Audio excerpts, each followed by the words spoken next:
Welcome back to the second video of cylinder heads. So we're going to get started talking about port design. Just briefly, like I said before in the last video, we're going to get a lot more in depth when you get into a cylinder head rebuild class in how port design can affect everything. But it's important to know first off, what the heck is a port? A port is going to be the portion of your cylinder head. This is a cutaway here. I've got, you can sort of see my valve spring in between there. So this is going to be where my camshaft is going to sit above, and it's going to push the valve open. You can see underneath here that my valve will open here. Here's our combustion chamber. That's where our spark plug is. How the heck does the air get in there though? So that is going to be where our ports come into play. So if I turn this from one side, you can see the intake ports. So my intake manifold is going to bolt up onto that, and air is going to come through my air filter, through my intake manifold runners, and it's going to go directly into my intake ports. And if we look from the side here, we can see that air will travel through, and there would be a valve right here. So you can see this is actually where our guide is. So the valve would pop open, and air would travel through, down, around the valve into our combustion chamber.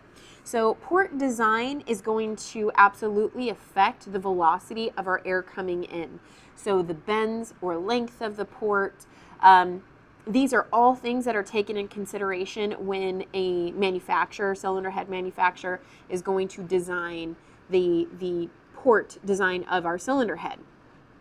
Now, when you hear of somebody porting a cylinder head, what it means is they are modifying the shape of the port for what their purpose might be, to increase high-end horsepower, to increase low-end torque, stuff like that.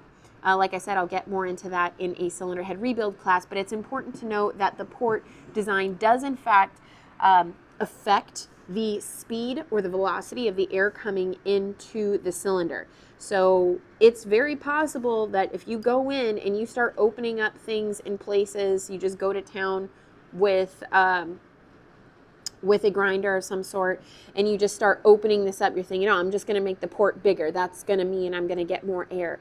What you can do very easily, if you're not paying attention, is you can lose all your air velocity, and you will actually lose horsepower very easily. And to make up for that, you'd either have to weld or epoxy something in the cylinder head to keep or to put that back. So this is going to affect how your engine is going to make power in a major way.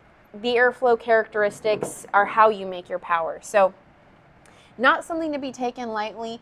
Normally this job of porting should be done using a flow bench to measure what you're doing, to measure the velocity of the air coming through and the amount of air coming through. So that is what a port is. Now, just like we have intake ports, we also have exhaust ports that are going to have airflow characteristics coming back out, and which are going to affect your back pressure and things like that. So that's as far as we'll get into ports here.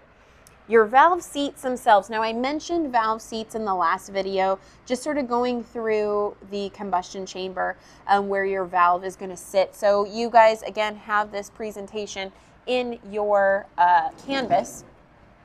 But let's go ahead and pop this cylinder head back over. So this is our wedge type combustion chamber. You can see I've got my exhaust valve here, my intake valve here. This one doesn't have valve, so you can actually see where the valve actually seats, or where the valve sits.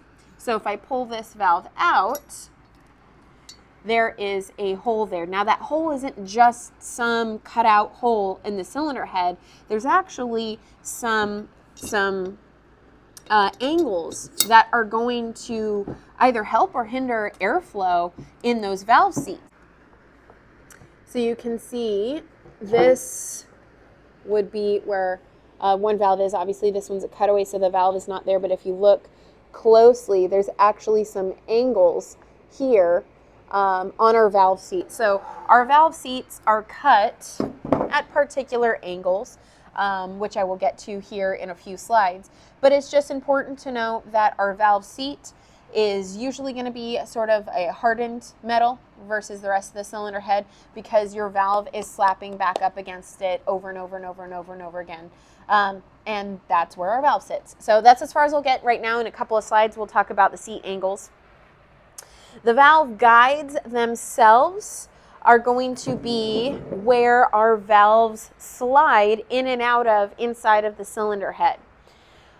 So if we go ahead and go through and take a closer look once more, let's try this side here. You can see this is where our valve would seat. So here's our intake seat, half a seat anyways, and our exhaust seat. And if we look at this side by side, we can see right here, this groove is where the valve would slide in and out of for our valve to stay straight. So as it's moving open and close, the valve is going to remain straight in its movement rather than sort of slapping around, because the whole point is to keep the valve consistently seating in the same exact place so we can keep a nice seal inside of our cylinder head. So there are two different types of guides. We've got integral guides and pressed-in guides. So if we looked here, you can see that this guide is actually going to be a pressed-in guide. So I would actually have to drive that guide out, out and replace it if there was something wrong with it. Those guides do get worn out. So up here is where all my camshaft and Valvetrain is going to hang out, my valve seats and stuff. Like I said, my camshaft is going to sit on top of these to open the valves. So I need to lubricate all those areas because there's going to be friction, there's metal contacting metal. So I've got lubrication up here and I don't want it to get down here into my combustion chamber. So I'm going to have valve seals. We'll show you right here. So I'm going to have a valve seal.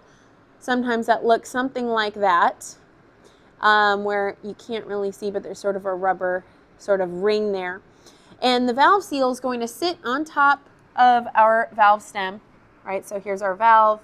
We've got a seal that's going to sit on our valve. And as the valve moves up and down, that valve seal is going to keep oil from traveling down into our combustion chamber. But the seal is not the only one that does that. Our valve guide itself is also going to have such a tight clearance that oil is not going to travel down here into our combustion chamber. So, really quick sort of tech tip is if the valve seal goes bad or the valve guide has excess clearance, when the engine is running, you're generally not going to have too much of a problem because there's really fast movement happening, so oil won't generally pass through. If it does, it's minimal amounts. When the engine is off and it spends time off, what will happen is oil will travel past the valve or your seal and travel and sort of puddle on top of your valves. Well, what will happen is when you go to start up the car, you are going to get all that oil dumping into the cylinder initially and then burning. So when you start the car up, you're going to get excessive oil consumption. And you'll notice this because you're going to get a big old puff of blue smoke coming out of your tailpipe. If this happens only on startup, so the car's been sitting for a little while, you start it up, you get a bunch of blue smoke coming out of the tailpipe, that is because you either have bad valve guides or bad valve seals. If then it goes away, that was your problem. If the blue smoke doesn't go away and the blue smoke continues as the car is running, the valve guides and seals were not your problem. It's either going to be bad piston rings or it's going to be a bad PCV system. We'll talk more about PCV later in the semester. But since we have already talked about pistons and piston rings, when those oil control rings go bad, it allows excessive oil to come into the cylinder and you'll get blue smoke due to that oil consumption. But that'll happen on acceleration. It could happen all the time. If it's bad valve guides or seals, it's going to be only on startups. So that's sort of your telltale sign. So let's talk about the valves themselves. Let's get into a little bit of anatomy of our valves. So there's a couple of questions. First off, we do know that we have intake and we have exhaust valves. And if we were to look at our valves, we can see, and if you get close enough here, we can see that some valves are larger. You can see our bottom ones are actually a little bit larger than those top ones there. And if we look at this cylinder head as well, we can notice the same thing. Look, this valve is slightly larger than this valve. Why is there always a size difference? Your intake valves are always larger than your exhaust valves. The reason for that, it's harder to suck in air than it is to shove it back out. So when our piston moves down on the intake stroke and we open our intake valve, that low pressure is going to coerce air to come in, but we want to help it as much as we can, and so we make the intake valve larger and when we say I make the intake valve larger, what we're doing is we're making the seat a larger diameter, right? The valve being larger itself actually doesn't really change anything, but the seat needs to be larger to allow for more air to come in. So we want to help out the air coming in as much as possible. When we are taking our piston and moving it up on the exhaust stroke, we are giving air no choice but to leave the cylinder. We're shoving it out, right? At the end of the day, or we'll say 1:45, the club closes, pre-COVID of course, and they're saying, hey, you ain't got to go home, but you got to get the heck out of here. That's what your exhaust is doing. So we don't need to make the exhaust valve larger. Sometimes your exhaust valves have problems with dissipating heat. We're talking thousands of degrees. That combustion process produces a lot of heat. And so those gases are really, really hot. And as they're moving past that exhaust valve, they're going to heat up that valve pretty good. Well, in order to not have those valves overheat and start to fail and run into other issues, what they'll do sometimes is they will fill the exhaust valve. So they'll make it hollow inside, and they will fill the exhaust valves full of sodium. This is to help dissipate heat. Those valves are generally going to be more expensive, and not all exhaust valves are sodium filled. Only some of them on certain engines that require it. As I mentioned, we're talking thousands of degrees, 1,500 to 4,000 degrees Fahrenheit is what we're looking at sometimes for our exhaust gases. So it's important that they're able to dissipate that heat. So let's look at the valve itself and look a little bit at its anatomy. Let me move this out of the way here. So if we're looking at the valve anatomy, there's a couple of things to sort of keep in mind. The easiest thing to remember is if you can sort of think of your valve as like a flower, this is the stem of your flower, right? If we're holding it like this now. This is the stem of our flower. Now, at the top of our stem, this is where our rocker arm is generally going to push the valve open, down and open, or our lifter, whatever the design might be. But there is a little groove at the top of every valve, and sometimes it looks a little bit different. So if we look at this valve, there's a couple grooves. This one only has one groove. Those are called keeper grooves, and I'll talk about keepers in a minute. But that's where our keepers are going to sit. Further down on our valve, we are looking at, and let's get a really close look here. I don't know if you guys can see, that valve has a couple of angles here. So we've got one tapered angle. That's going to be called our valve face, or the tapered face. So that's this sort of main angle here. And if we get close enough, we can see that there's actually a flat space. Very, very tiny, but a flat space. And I will color the face so you guys can see what I'm talking about there. So if I color that blue, that there underneath our face is called the margin. That margin is very tiny, but it needs to be there for our valves to seat properly. You can cut that tapered face at one or two angles. Sometimes they'll back cut the valve, and that's for airflow characteristics. And then if we look at the bottom of our valve, that is our head. Sometimes our valves are going to have a sort of dished head. Sometimes they're flat. The shape of our valves is going to help determine compression ratio. Not as much as your piston is or your combustion chamber is, but it can change your compression ratio by a certain amount depending on how much of a change you're making. You can change it by 0.5. So I can take a valve and make it a flat valve, take this dish out, and maybe change my compression ratio from 9-to-1 to now maybe 9.5-to-1. So you can affect your compression ratio by changing your valves. They also make special coatings for valves, like nitride coating, so as the valve is moving up and down into its guide, you can reduce friction and things like that. But that is essentially the nomenclature or the anatomy of your valve. Now, most stock valves are going to be cut at one angle. That face angle is usually around 45 degrees. Sometimes they will back angle the valve, again, like I said, for some airflow characteristics on certain engines. Sometimes it's beneficial, sometimes it's not beneficial. It really depends on the application. The seat itself, so if we're looking at the picture here, we can see our valve, we can see our 45-degree angle here, and then we can see our seat has sort of a tapered face as well. A lot of times stock seats may only have one angle. So a lot of the times they may be the 45 to match the 45.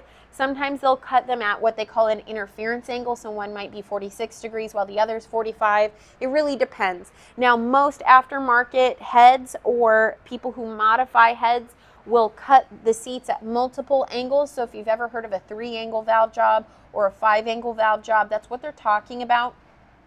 They're talking about how many angles are on the valve and seat together, and I can usually add an additional angle at the beginning of the seat and at the end of the seat, and as I sort of round that off,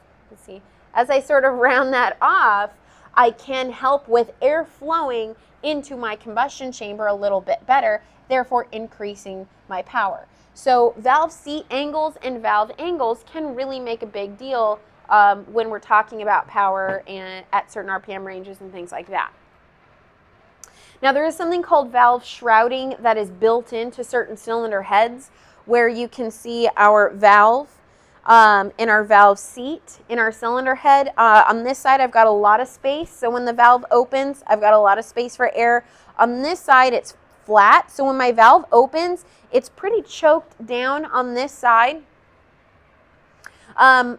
There are pros and cons. The reason why this was put in on a lot of stock cylinder heads was for turbulence. Remember that atomization, stuff like that. But the problem is, especially when we're talking about high velocity air, lots of air coming in, that might be too much turbulence and it might impede our airflow. In fact, it will impede your airflow. So you may make less power out of that. This is really for sort of an emissions thing. So a lot of times it's common for people to take cylinder heads and de-shroud them and open up this section of my combustion chamber potentially. So if you've ever heard of valve shrouding, that's what that's talking about.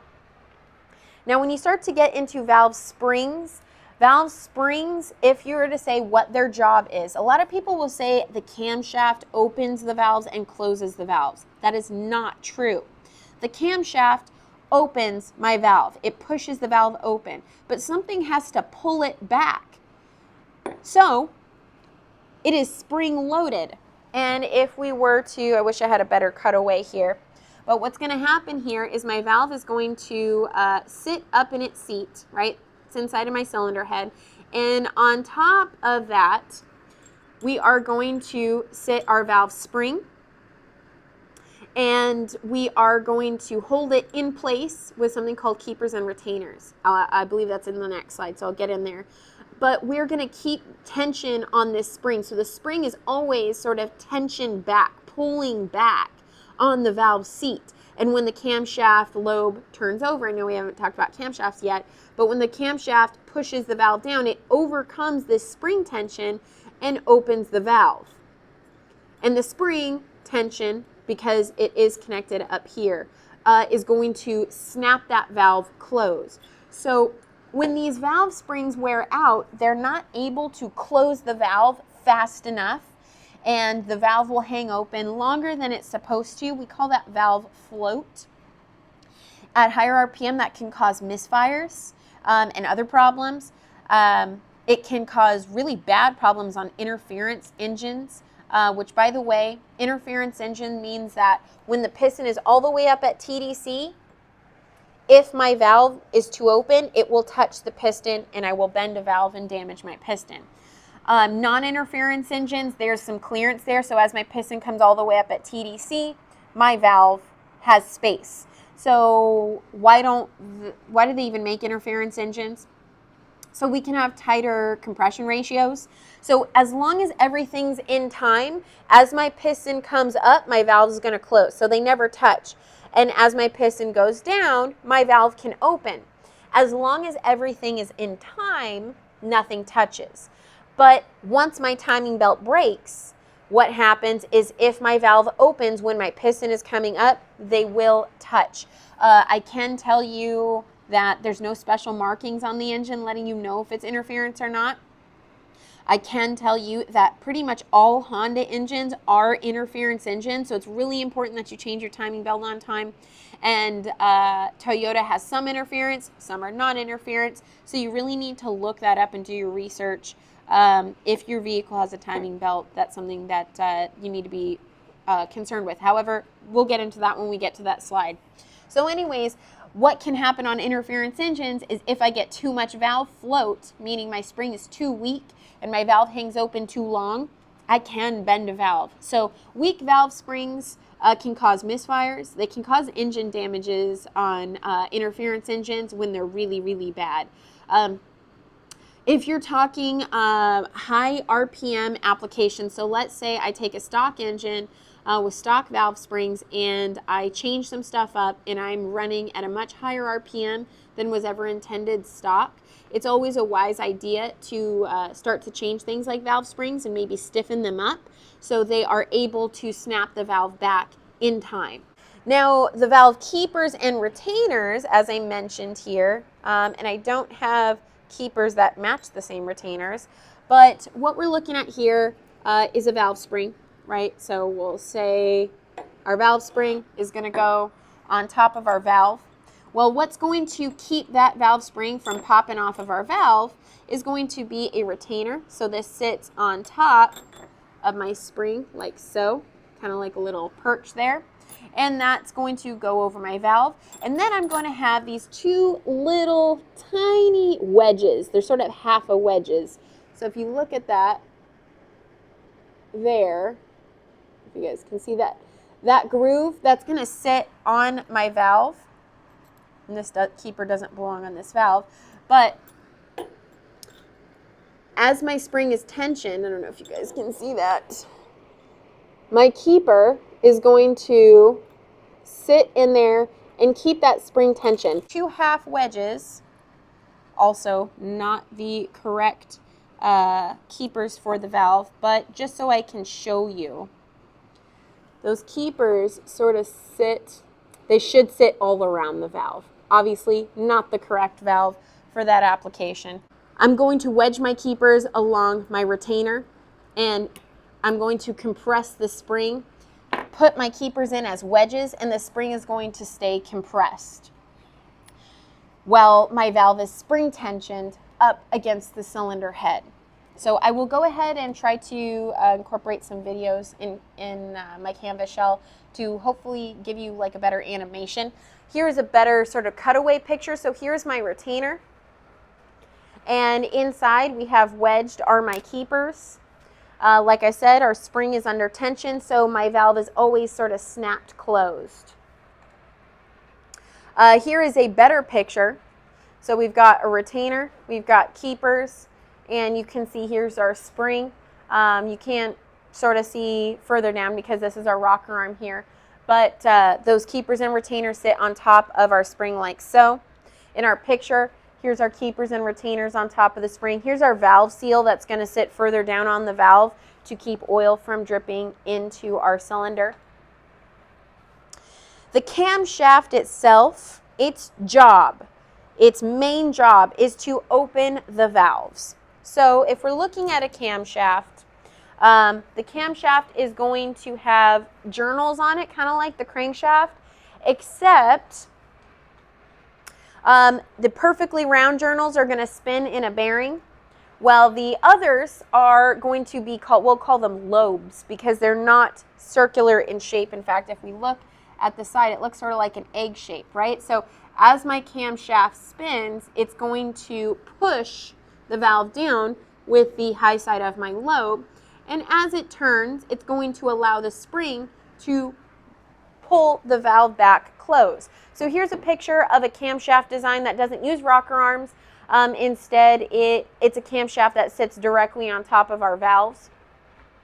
Here you can see our cam gears. Our cam gears are going to be in time with our crank gear underneath down here, because my cam needs to be in time with my crank. My intake valves need to open on the intake stroke. My exhaust valves need to open on the exhaust stroke. So my cam gears need to be in time with my crank gears, so everything mechanically is moving the way that it's supposed to. There's actually a ratio for our crank gear down at the bottom to our cam gears up at the top. It is pretty much always 2 to 1. So my crank gear is going to rotate twice for every 1 rotation of my cam gear. The reason this happens is my piston needs to move down, up, down, up.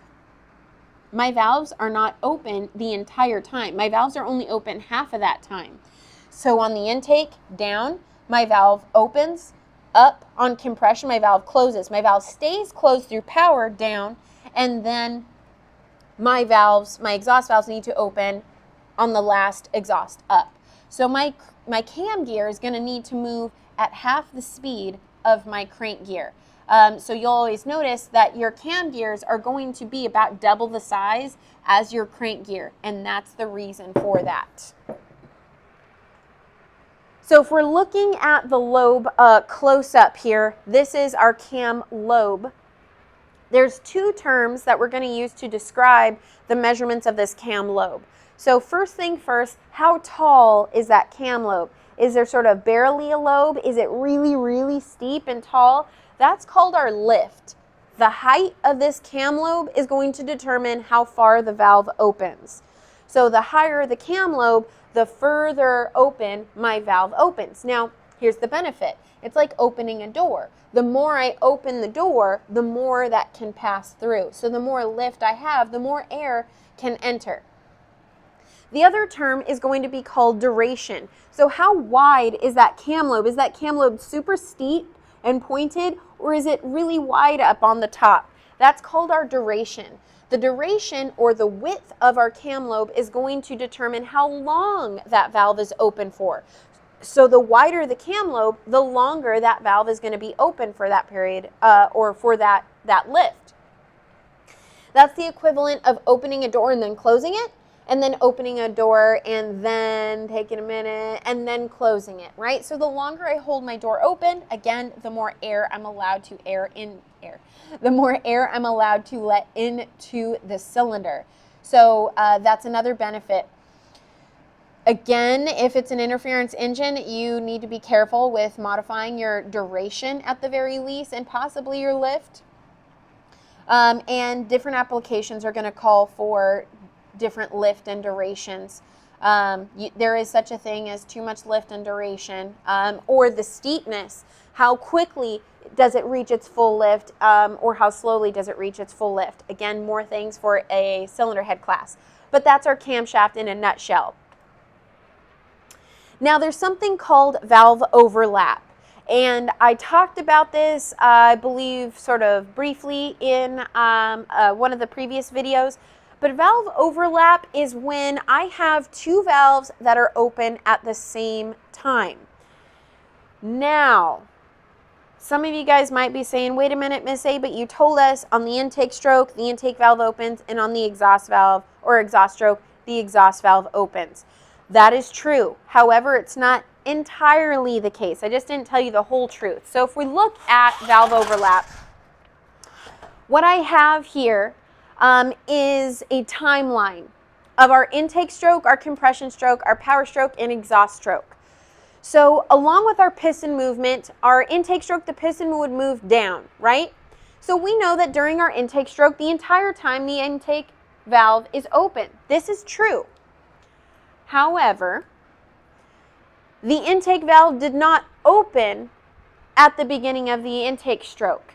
It actually opened at the end of the exhaust stroke. So as the piston moves up on the exhaust stroke, toward the very end, my intake valve actually opened. This was to help a couple of things. It's to help some of the incoming air coming through as the exhaust is moving out and to give it a little extra time for new air to come in, but it's also to take new air to help shove all the exhaust gases out. The more exhaust gas we can get out, the more new air we can fill into the cylinder, right? So our intake valve opens at the end of the exhaust stroke. It continues to stay open through our intake stroke as the piston moves down, but it doesn't close there. Our intake valve stays open as the piston is moving up on compression. Why would you do this? Because I thought we wanted to close the valves, right? So we can squeeze all that air and fuel. We are still doing that. However, when my piston is starting to move up on compression, there's enough air velocity that air can still come in.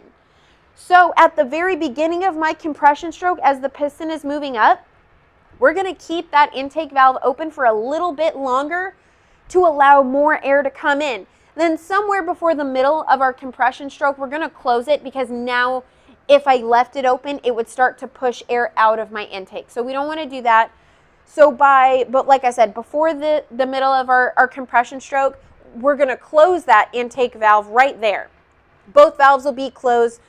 We'll compress our air-fuel mixture.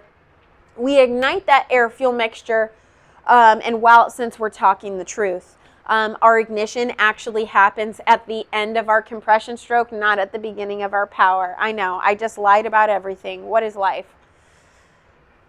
After we've ignited our air-fuel mixture, the power stroke is going to shove our piston down.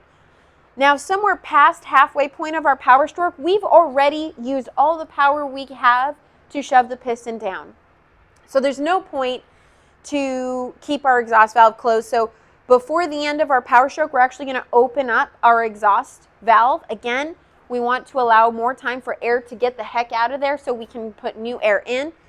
So at the end of our power stroke, we open up our exhaust valve. That'll stay open, and as the piston starts to move up on exhaust, the exhaust valve stays open, stays open, stays open, and the exhaust valve actually doesn't close until the beginning of our intake stroke. Again, to assist with airflow coming out and to really get those last bits of exhaust out as much as we can. Now that we know that, this section here and this section here on our intake and exhaust strokes, where the valves are open at the same time here and here, that is called valve overlap.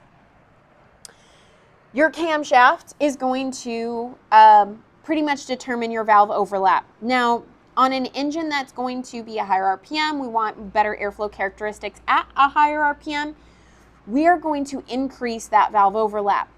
The problem is, especially on cars without variable valve timing, when engine speed is low, that valve overlap, especially when we start to get into our compression and power ratio, that's not considered valve overlap. That's sort of a byproduct there.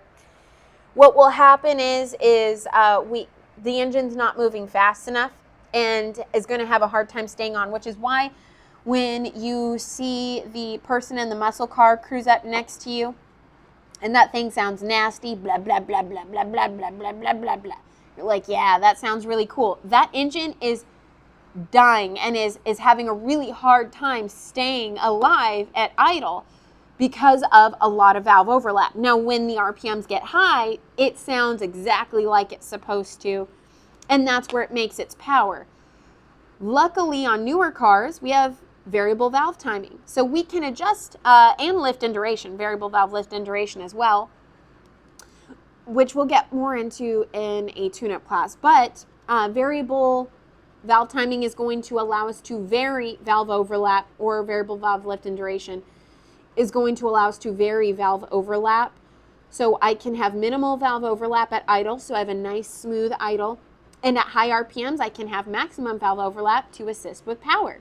So that's valve overlap in a nutshell. Valve lifters are going to come in many different designs, but just in a nutshell, I'm going to start talking about stuff as far as valve, overhead valve designs, meaning the camshaft is down in the block, right above our crankshaft. So if my valves are up in the head, I'm going to need to transfer movement from my camshaft all the way up to my valve. So there's a couple components in between that do that. The first one is going to sit on the camshaft. So as the camshaft rotates, I have this sort of block of metal that's going to sit on the camshaft. And as my camshaft rotates, it's going to push up my lifter. So my lifter is simply sort of an in-between piece, usually a machined piece of metal. There are 3 different types of designs, so I'll talk about that right now. That lifter is going to move up, which is going to need to move up a push rod. I'll talk about that in a moment, which is going to teeter a rocker arm up here, and that rocker arm is going to push the valve down. That's sort of in a nutshell how our overhead valve design works. So our lifter is going to ride on the camshaft. Sometimes manufacturers will call these cam followers. Sometimes they'll call them tappets, depending on the design. There are 3 different designs that you'll see. Some are called solid lifters. It's essentially a machined piece of metal that is a spacer. It's a solid piece of metal. The problem with these is that we have to space out the clearance between our valve and the rocker arm. This is because of expansion and heat. So when things expand, they'll eventually touch. And so when I want to open up the valve, I can. If I don't do that and I put no clearance between my rocker arm and my valve, when things expand, it's actually going to push the valve open when it's supposed to be closed. So again, we'll get more into that stuff when you get into the next classes. But my solid lifters require that I have valve clearance for that reason.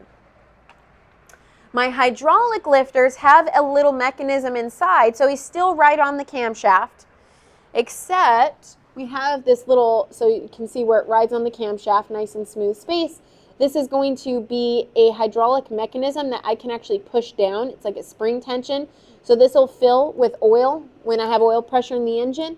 And I am going to be able to have a little spring tension in there. So when I do get heat from expansion, rather than holding my valve open, it's going to push back rather, and that expansion will actually press down on that little plunger for my lifter. So hydraulic lifters don't ever need valve adjustments, which is really, really nice and saves some time on tune-ups. Roller lifters are the next step up. So what part, the part that rides on the camshaft is no longer just a flat piece of metal. It actually has this cool little wheel. And that's going to reduce friction in between our lifter and the camshaft. Now, roller lifters are an upgrade on some engines that you can buy. However, a lot of times the lifters will rotate inside of their bore as they're riding on the camshaft. Roller lifters cannot rotate, so that's sort of something that you have to keep in mind when you upgrade to roller lifters. Roller lifters can be solid in nature, meaning that they'll require valve adjustments from time to time, or they can be hydraulic in nature, where they don't require valve adjustments from time to time. So roller hydraulic lifters are really nice, but if a system came with a hydraulic design, it's not super easy to switch back and forth between solid and hydraulic. But it can be switched from roller to non-roller, or I'm sorry, non-roller to roller. So those are our lifters. Here would be a picture of our lifters, our roller lifters, riding along our camshaft lobes there. Again, you can see this picture better probably in Canvas. Now, on our camshaft, we have the lifter, we've got that, but what about this long skinny stick that's going to transfer movement up into our cylinder head? We call these push rods. So when you talk about a pushrod engine, a pushrod engine is simply referring to an overhead valve style engine. So as my lifter is riding on my camshaft, right? That's upside down. As my lifter is riding on my camshaft, something's got to transfer that movement. So on my lifter, you'll see it's sort of this like little bowl shape. That's where my push rod is going to sit. So as the camshaft pushes this up and down, I'm transferring movement through a push rod. Push rods are simply just sort of a machined stick of metal, but it needs to be exactly straight. And they also will usually have a hole in them that you might be able to sort of see the light through. There you go. Oil can transfer from our cylinder head and trickle down and lubricate our lifters as well as where our lifters are on the camshaft. So push rods are on only overhead valve style engines. Overhead cam engines don't need push rods because the cam is already up in the head. So here is an example of a push rod engine. Down the center here, underneath inside of our block is where our camshaft is. This is where our lifter bores are, so you can see there's lifters for every valve. And to transfer from a movement from our lifter all the way up to our valves is a push rod here. So we've got a push rod for every valve and a lifter for every valve that is inside of the engine. Now, once we have transferred movement all the way up through our push rod, we are going to need to have some sort of mechanism to open the valve or push the valve open. So on one end, I pretty much have a little rocking horse, right? Now this rocking horse is going to be bolted into the cylinder head, and my push rod is going to sit on one end. Now as my push rod moves up, you can see I've got this teeter motion that's happening up on top. Well, when I get that teeter motion happening, it is going to push the valve open, overcoming spring tension. So our rocker arms design is meant to act as a teeter-totter to help push the valve down and open. There is something called a rocker arm ratio, so the length back here versus the length up here is going to help determine whether or not my valve is going to open even further. So I won't get into rocker arm ratio in here, but in a cylinder head class, we'll talk a little bit more about rocker arm ratio and how to increase it or decrease it depending on your application. So here is a picture of our rocker arms. Back here you can't see, but there would be our push rods. This is on a push rod style engine. These are what we call roller rockers, so they have little wheels on them, kind of like roller lifters. And as you can see, these have numbers printed on them. Those numbers are generally referring to your rocker arm ratio. So when this rocker arm is teetered down, we're going to push down our valves and open them.